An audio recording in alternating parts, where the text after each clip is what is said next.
a todos, muchas gracias por venir. El evento de hoy se compone esencialmente de dos partes. Una primera parte que es una introducción, que es la presentación aquí, que se divide en tres subsecciones. Una primera sección tratando de introducir así al contexto histórico en el que vivió Fyodor Dostoyevsky. Después hablaremos de su biografía brevemente con pinceladas, anécdotas, curiosidades, características de su vida. Y finalmente hablaremos de su obra y de su filosofía dentro de la corriente del existencialismo, probablemente la corriente filosófica más importante de los últimos 200 años. Aclaro que yo no soy ningún experto, yo soy un entusiasta, un aficionado, alguien a quien le encanta este ruso del siglo XIX, y voy a transmitir mi interpretación de sus obras y a partir de todo lo que he conseguido recopilar durante los años que llevo leyendo a este excéntrico autor. Así que sin más dilación vamos a comenzar. Aclarar por último que voy a exagerar algunos puntos, obviamente sin faltar a la obra, simplemente para hacerlo más entretenido y que no os durmáis. Las preguntas irán al final, que haremos un breve descanso entre la primera y la segunda parte, en el cual podrán escanear un pequeño QR para hacer una encuesta diciendo qué les ha parecido la presentación, qué mejorarían en cuanto al lenguaje verbal, qué mejorarían en cuanto al lenguaje no verbal, los gestos, si les ha gustado la presentación, qué cambiarían a su parecer en definitiva. La segunda parte se compondrá, nos sentaremos en círculo, en corro, y analizaremos fragmentos de la obra que nos concierne hoy, que hemos, o deberíamos haber leído este mes, que es Memorias del subsuelo. He seleccionado una de su primera parte y una de su segunda parte. ¿Y qué será de los hombres sin Dios? ¿Qué será de los hombres sin un alma, sin una vida inmortal? ¿Significará entonces que todo está permitido? ¿Que el hombre puede hacer lo que le venga en gana? ¿Que no hay consecuencias? ¿Que no existe el bien y el mal? Damas y caballeros, buenas tardes, mi nombre es José Andrés y vengo a hablarles de Fyodor Dostoyevsky, el alma en el caos del siglo XIX. Este es probablemente el mejor párrafo que resume toda su obra, que se extiende durante muchas y muchas líneas y novelas y palabras complejas y densas que trataremos brevemente, poco a poco. Damos comienzo así a su contexto histórico. Fyodor Dostoyevsky nació en 1821, el caótico siglo XIX, especialmente en Rusia, donde el 90% de la población eran siervos. Eran esclavos atados a la tierra que la trabajaban con la única esperanza de ser protegidos por el aristócrata de turno, el terrateniente, que recopilaba, o mejor dicho, les exigía la mayor parte de su cosecha. Ahora bien, además de esta serie de aristócratas, existía un monarca, una figura central, el zar, un monarca absoluto que podía escoger arbitrariamente si morías o si vivías, como posteriormente veremos durante la presentación. Un monarca que puede decidir el destino de un país entero con solo chasquear los dedos. Este zar, el primero, no es muy importante, es Alejandro I. Falleció en torno a 1825. Esa es la fecha que nos interesa por ahora. Y es que en 1825 hubo un cambio en Rusia que se había propiciado gracias a las ideas ilustradas de la Revolución Francesa, que se había dado en el siglo anterior, en 1789. Y es que estas ideas tardaron en llegar, pero al grito de libertad, igualdad y fraternidad, 5 generales rusos se alzaron en armas contra el zar que empezó su reinado en 1825, el zar Nicolás I, con la esperanza de conseguir revertir las tornas y conseguir algunos derechos para el pueblo llano. En definitiva, los siervos, ellos querían lo mismo que había hecho Europa, una constitución. Para poneros un poco en perspectiva, la primera constitución que tuvimos los españoles fue en 1812, la conocida por la Pepa. Pues ellos pretendían conseguir esto, más derechos, un ascensor social, finalizar por fin la sociedad de clases, con tan mala desgracia que el zar fue absolutamente despiadado. Él no quería alterar el orden de su sociedad tradicionalista eslava rusa. Y es que él ejecutó a los 5 generales sin ningún tipo de compasión y mandó a cientos de sus colaboradores a campos de trabajo forzado en Siberia. Y creó la tercera sección, una suerte de policía secreta y espía que vigilaba cada uno de los movimientos de los intelectuales de aquella época para asegurarse de que estos ideales ilustrados y los posteriores ideales socialistas que empezaban a expandirse por Europa estaban siempre a raya para que su orden permaneciera inalterado. Ahora bien, nuestro querido zar Nicolás I no solo era cruento en cuanto a su política interna. Por aquel entonces, en el siglo XIX, los europeos, concretamente los ingleses y los franceses, se lanzaron a la caza de nuevos territorios en virtud del expansionismo, proclamando que su cultura era mejor que muchas de las otras. Especialmente por África conquistaron territorios Inglaterra y Francia. Ahora bien, Rusia adoptó más o menos los mismos ideales y decidió que no quería ser menos, por eso inició una nueva campaña de conquistas, dando inicio así a invasiones en algunos territorios como la zona de Persia, que hoy sería la zona de Irán, la zona de, especialmente en Georgia, especialmente en Azerbaiyán, en definitiva, en la zona del Cáucaso. A su vez también se enzarzó en una guerra con los turcos o el Imperio Otomano de su tiempo y consiguió algunos territorios también colindantes con el Mar Negro. Ahora bien, esta nueva política expansionista, tan característica del siglo XIX, llegó a término en torno a 1856, cuando perdió Rusia la guerra de Crimea contra la Triple Alianza entre Inglaterra, Francia y el Imperio Otomano o Turquía. La desgracia tocó a la puerta del zar, que falleció exactamente en 1855, y lo sucedió su hijo, Alejandro II.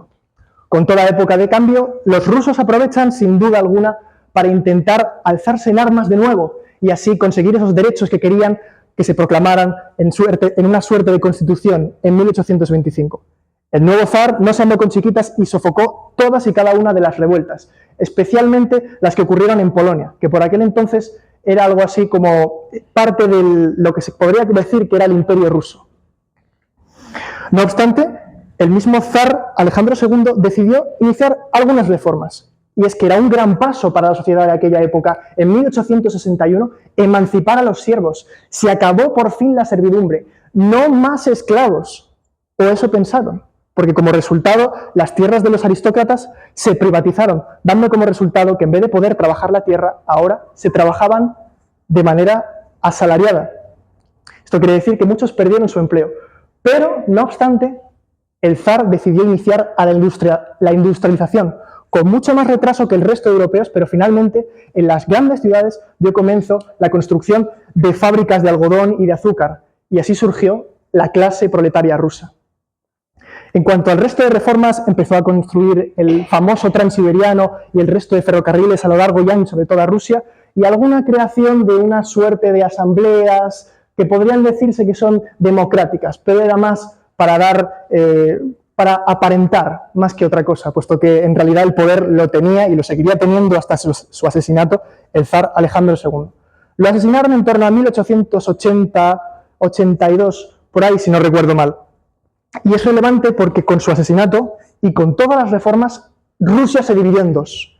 Existían aquellos a favor de las ideas socialistas, del progreso, los hijos de la Revolución Francesa, aquellos a favor de Europa, mientras que por otra parte estaban la mayor parte de los aristócratas y el propio zar que querían que su orden permaneciera inalterable, los tradicionalistas rusos.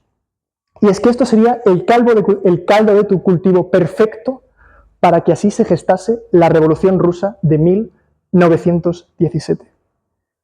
Y con esta brevísima introducción dada por concluida, vamos a hablar de la única e inigualable obra de Fyodor Dostoyevsky. Es difícil hablar de este autor por lo caótico que es el propio Dostoyevsky, es que ahí he señalado algunas de sus características más importantes. En primer lugar, es una persona extremadamente excéntrica por su neuroticismo. El neuroticismo es una suerte de cambio constante de emociones, una especie de dramatismo, de histrionismo, donde la persona cambia de humor en función de la situación. Esto es algo que se ve muy ilustrado en sus personajes, sobre todo en el hombre del subsuelo, por los arrebatos impulsivos que tiene. Entonces, esto es algo que viene ya por parte de su propia personalidad. Cabe destacar que el propio Dostoyevsky era un epiléptico, y su epilepsia se manifestó con la muerte de su padre, una muerte que pesó y que se nota especialmente en su obra Los hermanos Karamazov. A partir de los 17 años, que empezó a tener ataques epilépticos, se descubrió a sí mismo como una persona que iría teniéndolos poco a poco, progresivamente, cada vez más, sobre todo en épocas de crisis económica, que las deudas le llegaban al cuello por su adicción al juego, que trataremos especialmente en una de las diapositivas. Mencionar por último, antes de cambiar de diapositiva, que el propio Dostoyevsky es aclamado como uno de los mejores novelistas de todos los tiempos por algunos de los críticos literarios más importantes de este tiempo y del suyo propio, por la profundidad y el análisis psicológico que hace de todos y cada uno de sus personajes. Eso era lo que le interesaba a él especialmente en todas sus novelas. Tratamos así algunos de sus objetos simbólicos que he utilizado para que se acuerden más o menos de las características más importantes de nuestro autor. La pluma y el tintero eterno simbolizan la velocidad y el genio del propio Dostoyevsky. Y es que no les extrañará que si buscan cualquiera de sus manuscritos o borradores encontrarán escritos en ruso a toda velocidad y de manera absolutamente caótica, palabras en otro idioma por aquí, por allá, dibujos, flechas, tachones, borrones por todas partes. Y es que es un hecho que el propio Dostoyevsky escribía muchísimo y a máxima velocidad. Se sospecha, o algunos sospechan, que tenía hipergrafía, es decir, una necesidad imperiosa de escribir todo lo que se le pasa por la cabeza sin remedio alguno. Concretar que esta velocidad se manifiesta en algunas de sus obras, como por ejemplo Memorias del subsuelo, que acrecentado por sus deudas se escribió en tan solo 2 meses. Y para mayor INRI tenemos El jugador, aquí presente también, que se escribió en tan solo 3 semanas, 180 páginas, y lo dictó de memoria a una taquígrafa. Tenemos Las cadenas de prisión como siguiente objeto simbólico, y es que se sabe que el propio Dostoyevsky estuvo en prisión, concretamente entre 1849 hasta 1855. Lo que pocos saben es por qué estuvo en prisión, y es que al principio de su carrera Dostoyevsky tuvo un breve éxito con alguna de sus novelas, como por ejemplo Pobre gente, pero conforme iba avanzando su carrera no terminaba de despegar y las deudas empezaron a aparecer. Fue así como el propio Dostoyevsky decidió unirse a un círculo de intelectuales, el círculo Petrashevsky, o Petrashevko, depende de cómo se transcriba y de cómo se pronuncia el ruso. Y es que este círculo era su medio de expandir sus ideas, además de subsistir económicamente. Era un círculo de ideas socialistas y no se sabe muy bien si el propio Dostoyevsky era un socialista convencido o si no, pero lo que él tenía claro es que defendía a capa y espada la libertad de expresión y el fin de la férrea censura que había instaurado el zar por aquella época, con la tercera sección que hemos visto anteriormente. Su estancia en prisión es una cuestión ardua de tratar porque ocurrieron demasiadas cosas. Fue una experiencia transformadora. Algunos sospechan que el propio Dostoyevsky, cuando estuvo en prisión, se convirtió al cristianismo. Otras muchas fuentes dicen que él ya era cristiano ortodoxo convencido, pero que no era tan practicante. Pero lo que sí se sabe a ciencia cierta es que esa estancia en prisión le cambió. Le cambió porque durante su estancia en prisión, ese campo de trabajos forzados al que le sentenció el zar durante 4 años, descubrió la auténtica miseria del ser humano. Descubrió qué significaba estar hacinado en una habitación con 250 personas en el frío de Siberia y en el calor aterrador del verano.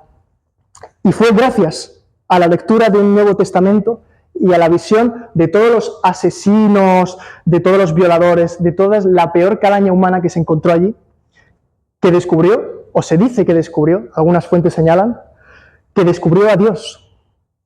Y esto, a partir de entonces, podría decirse que con su salida de prisión empezó su nueva etapa literaria.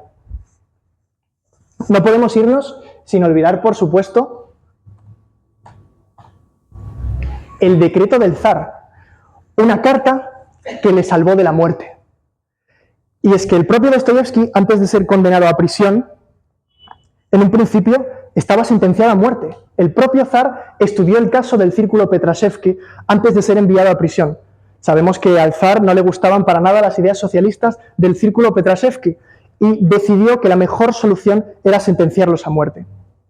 Pueden imaginarse al propio Dostoyevsky ya atado al palo, con la bayoneta a punto de disparar y con la bolsa puesta sobre la cabeza, que alguien grita en ruso, indulto, indulto, y finalmente, en vez de matarlos, les conmutan la pena y lo transforman en una suerte de viaje a campos de trabajos forzados que a la vez se combinó con un servicio militar de manera involuntaria, podría decirse. Hablamos ahora de su adicción al juego.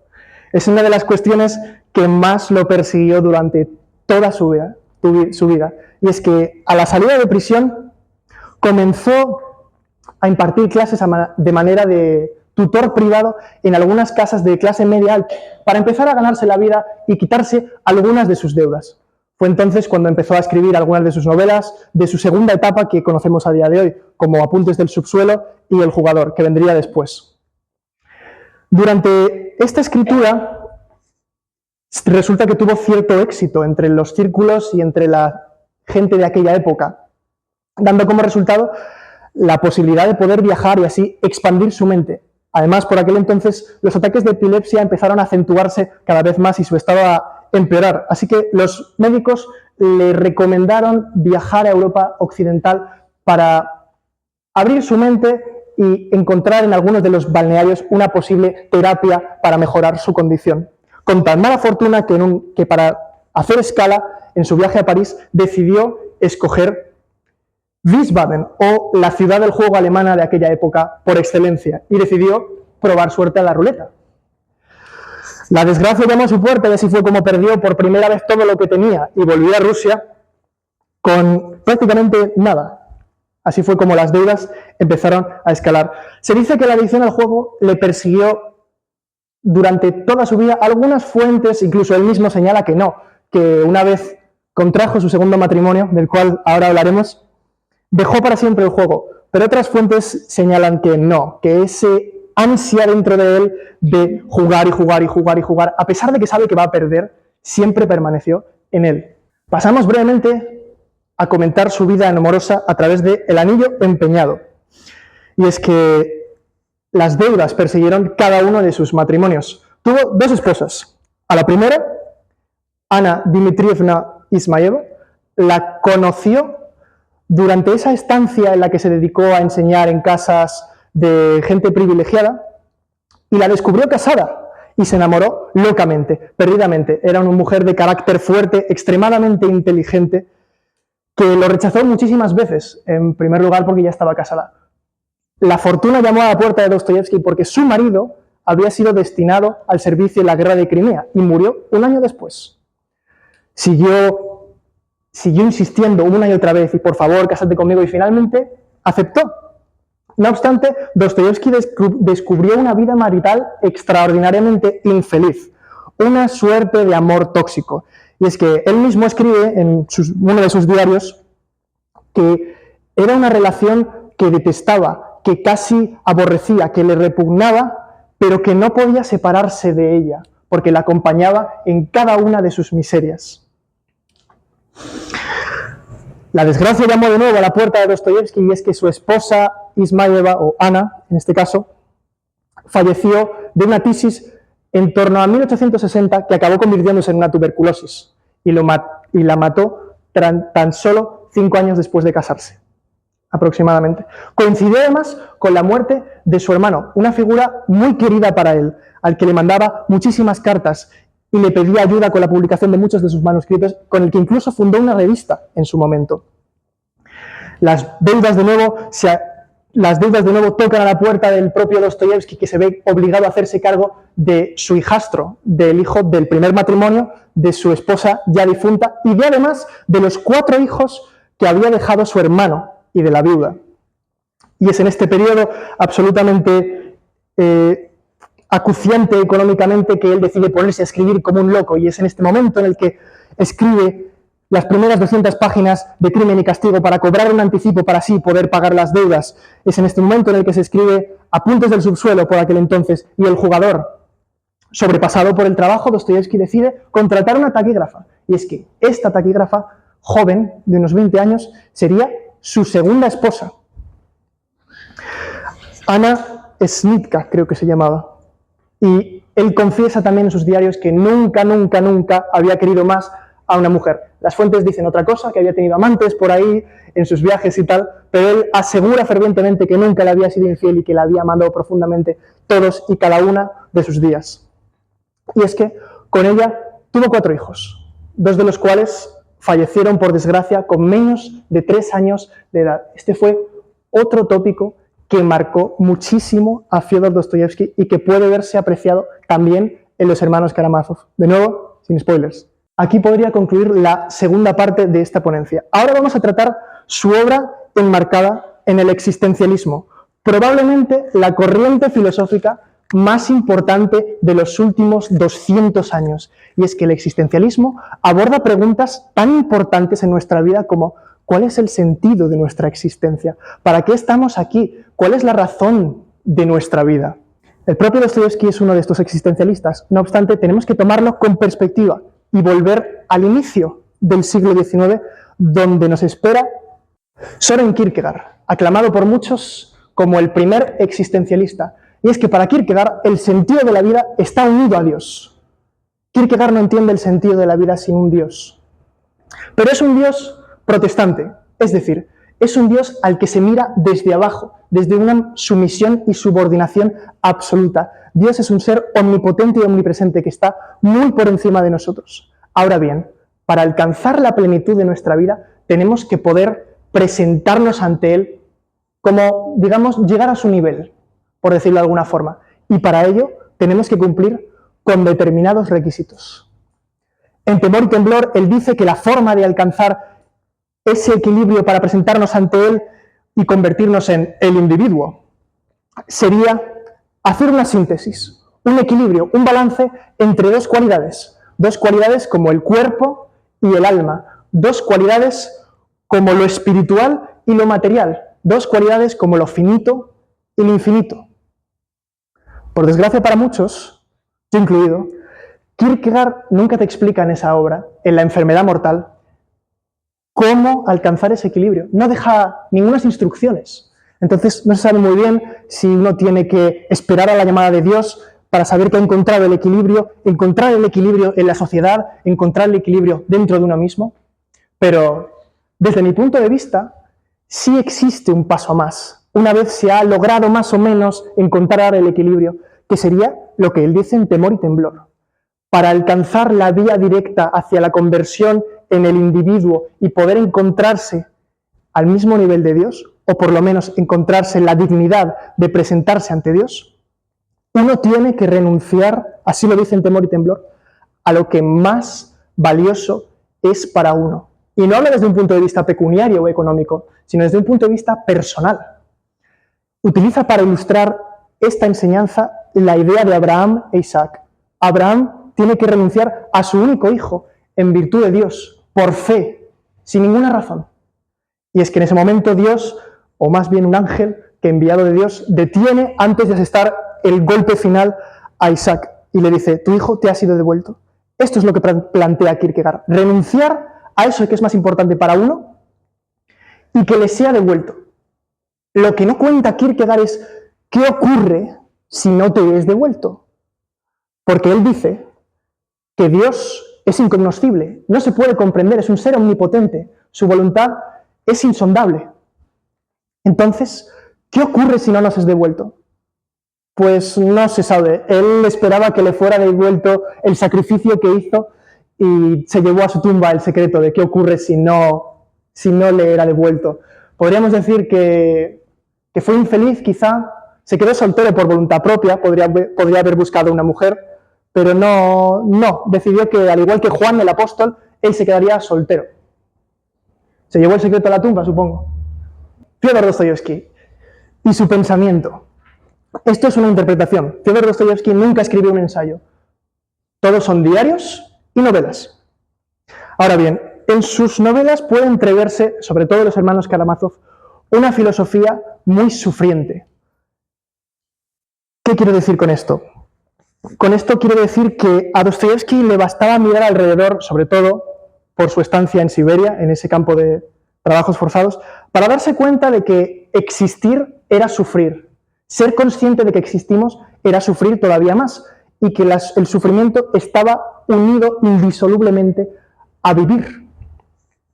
Entonces, Dostoyevsky plantea que es a través de este sufrimiento quizá como podamos purificarnos y que además de esta purificación, siguiendo el cauce cristiano, nos hace falta amor, nos hace falta amarnos los unos a los otros como Dios nos ha amado.